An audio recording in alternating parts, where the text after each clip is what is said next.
All right, so this activity is called building bridges. And it's actually quite simple. You're going to build a bridge that using only the leftover scrap material that's on your table. And the point is that by the time you're done building your bridge, it must be able to support the jug of water. You get tape, paper, and that's it. Rules are pretty simple. Your bridge cannot be supported by anything. Also, with the bridge, it must be at least as high as that little paper cup that I put on the table next to your pile. You will have 7 minutes exactly to devise a plan. You may not touch any of the materials. You may only speak to your partners to devise the plan of how you want to attack this. When we talk about building foundation and what we've been working on this year, it's really been about building a conceptual understanding, a conceptual foundation, strength, a bedrock in which all of our thoughts, all of the work, all of the thinking around creating an experience for our students is based in.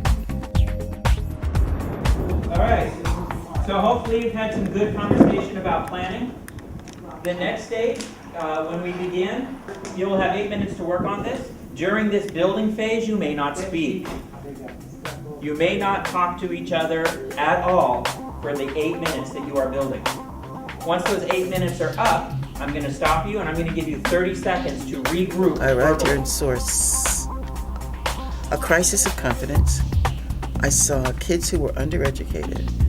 I saw a system that had been torn apart by leadership that didn't work.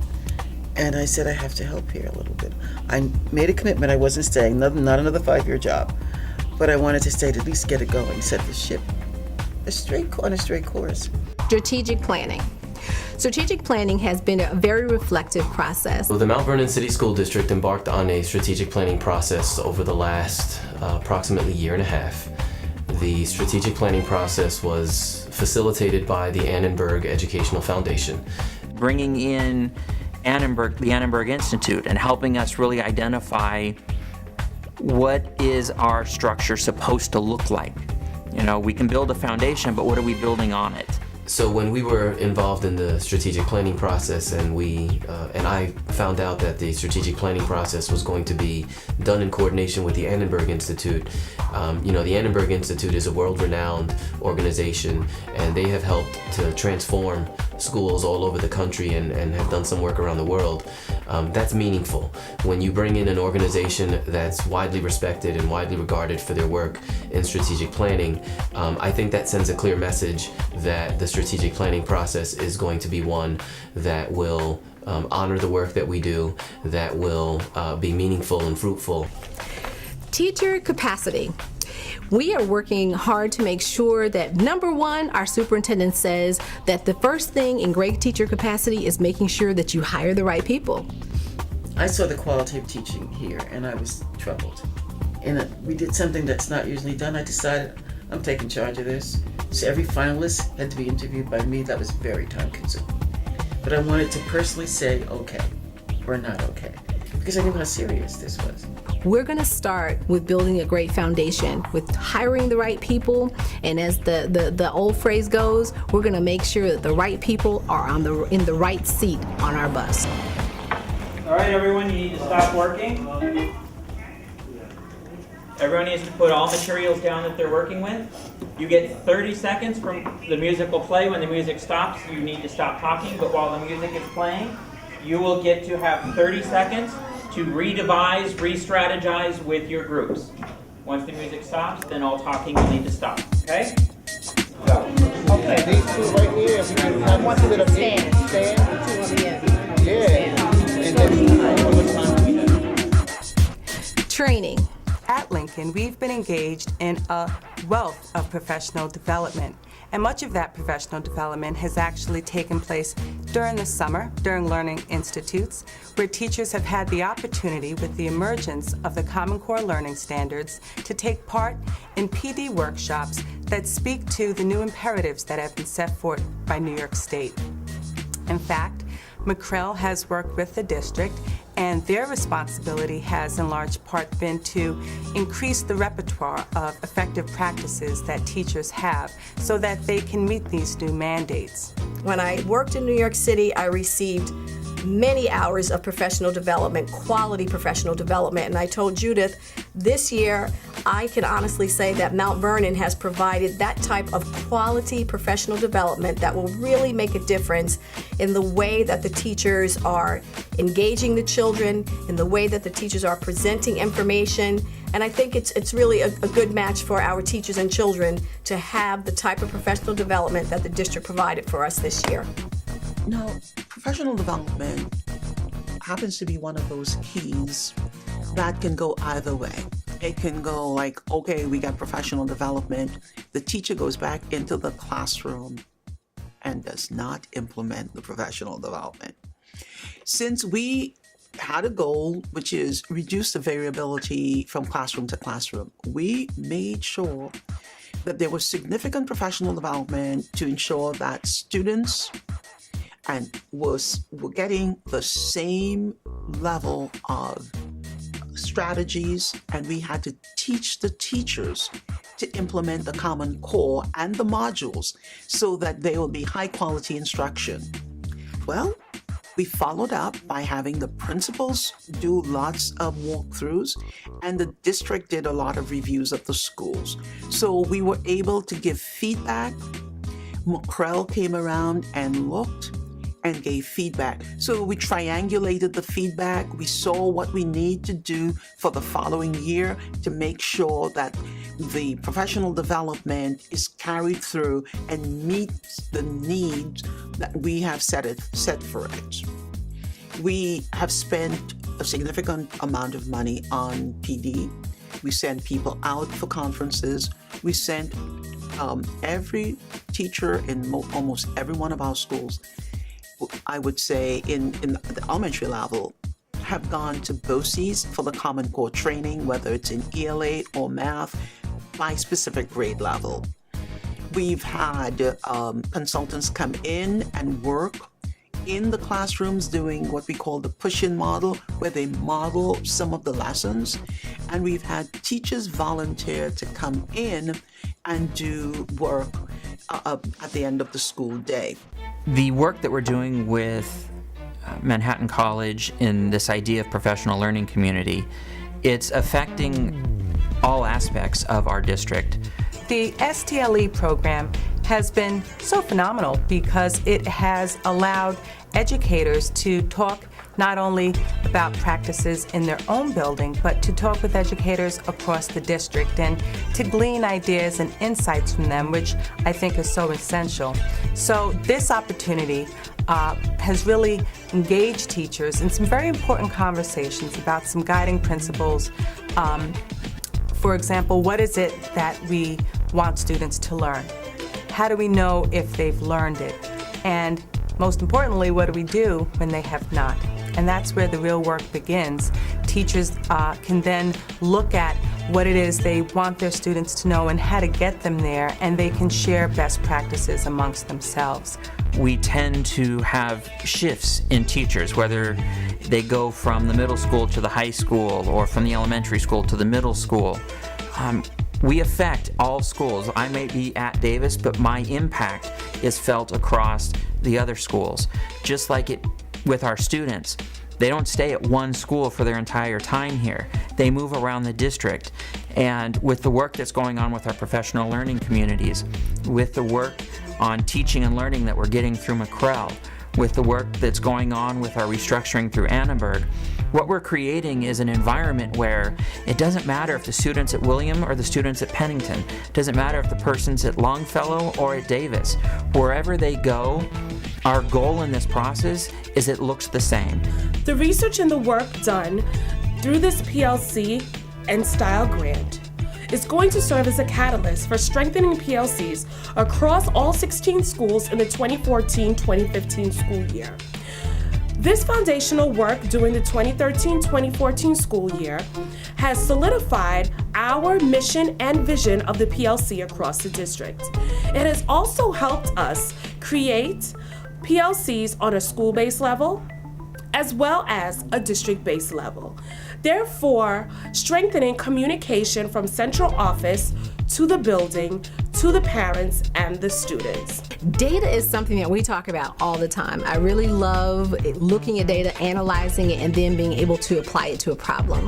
The iReady data was very powerful in supporting what we were doing at TRAPIG, and it gave us an opportunity to look into specific students' growth spurts, and also to recognize that we had needed differentiation of instruction. It was very powerful too because it also gave us the lessons that we needed, so we didn't have to come up with them ourselves. So during the PLC model and the meetings that were provided during the master schedule, the teachers actually were able to download specific lessons that targeted the students' needs. And that became very powerful because now you're looking at differentiation of instruction right at your fingertips. At Pennington School, we use data to target the learning areas that we need to improve on with our children. We know that it is important to use data. We know that data drives instruction. And this year, I can truly say we worked with data to really target the right type of instruction for our children. Not only did we use data for instruction, but we also use data to look at behavior problems. Probably our most successful initiative so far is the PBIS initiative. PBIS stands for Positive Behavior Intervention Supports. This focuses on improving the overall safety in school climate and reducing the number of incidents and school suspensions. We have built a great foundation with our PBIS program here at Longfellow Elementary School. Our PBIS program is something that you can feel in the environment when you enter Longfellow Elementary School, but I would like to share with you some data on how this program has been successful. During our first year of implementation, our suspensions have decreased by 40%, not 4%, 40%. Our student office referrals have decreased by 71%. That is phenomenal. We're going to continue to analyze the data as we move forward into our Tier 2 implementation of PBIS. Now remember, there's 3 tiers to this program. We are still in Tier 1. I can only imagine the success that we're going to have in Tier 2 as we support this program. We also have things in our schools like the Andrus model. Our vision statement is that in support of our pursuit of a national blue ribbon, it is our responsibility to promote social, emotional, and academic growth for all of our students. One of the ways in which we've gone about doing that this year is through our partnership with Andrus. The Andrus Sanctuary model teaches us to identify trauma in students and how to A, prevent that trauma from preventing students from learning, and B, how to respond to it when students may not respond appropriately to directions or requests, or they're having difficulties interacting with their peers or with adults. That training has been vital. We spent a lot of time at meetings off campus and on campus about learning more about trauma, about the sanctuary model, and how to integrate those best practices into our interactions with students. Okay, technology. We are hitting the ground running in terms of overhauling our entire technology system. Schools are now receiving multiple carts with laptops. They're receiving smart boards. They're getting access to things like one-to-one technology. Our school in particular didn't have one smart board. We started off the school year last year in 2012, which was incredible to me, without one smart board. And so it was great to see that we almost have 40% of our classrooms with smart boards, and all of them have new computers, which is really wonderful. The kids are actually using computers during the day. They have computer labs. This is something that didn't exist 2 years ago. As always, as the standards change, Mount Vernon had to keep up with the standards and had to reinvent itself. And this is our hour. This is our moment to reinvent ourselves as a district with thoughtful educators and very vibrant student body who receive challenging work every day. That has been the vision.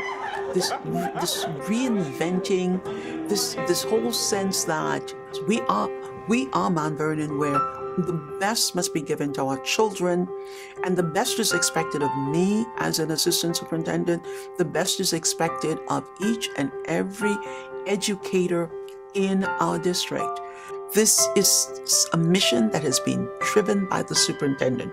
Our current superintendent rallies around the idea that your zip code is not your destiny or your destination. Your zip code is just where you happen to be living right now. And what you do when you attend your classrooms, that will determine your destiny. We want everyone to be future focused. And if you have looked through the stuff that's on our website, you will see our superintendent talking about poverty, but talking about education as the way to get out of poverty. And this journey has been about making sure we equip our students and our teachers so that our kids can get out of any situation where they're in so that they can face the future with hope. I know hope is not a strategy. You're going to tell me hope is not a strategy? I'll say yes, but I'll tell you hope, as the poet said, is that thing with feathers. And it can certainly make you fly. And it can certainly take our kids places that they can only dream about. And that has been the enduring legacy that our superintendent has left for us. And we will carry it out. And I often say this, when you walk in this door, there are 9,000 kids out there, and they're counting on us.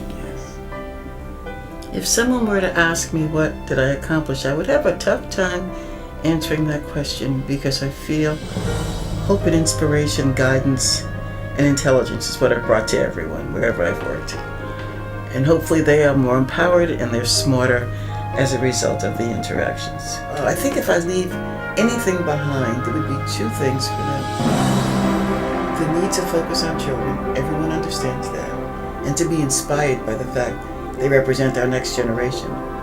And the need to be willing to be a continuous learner and not to be afraid to fail, because out of failure will come success. But I guess I would say find within yourself each day the power to make a difference in the life of someone else. And find within yourself each day the power to feel good about the work that you've accomplished. No work is too little, all of it's important.